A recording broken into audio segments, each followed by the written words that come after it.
Ɗalibai na suna gaishe. Ka san wata makaranta Saudawa. Dai shi nan ka ki aske mun gashi kai. Sai ka kwaikwaye mun nan da nan ka bar mun can da can.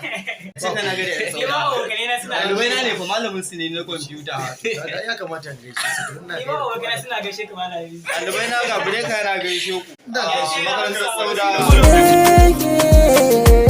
Da na faɗa kiji ki bani agaji ni na rangaji ki dan yi tsokaci ki bani ma'aji ba zan can na gaji ki kauda kudiji ki aso bayaji labarin zuciya ni za ki tambaya abinda na gaji ya zarce duniya idan na waiwaya ko kuwa na sunkuya amsar guda nake jikin zaman habibiya da san kina banu a kan kina sanu abinda ba ki so dai ti in bar shi na hannu ki da sirri zai gano ki damkan a hannu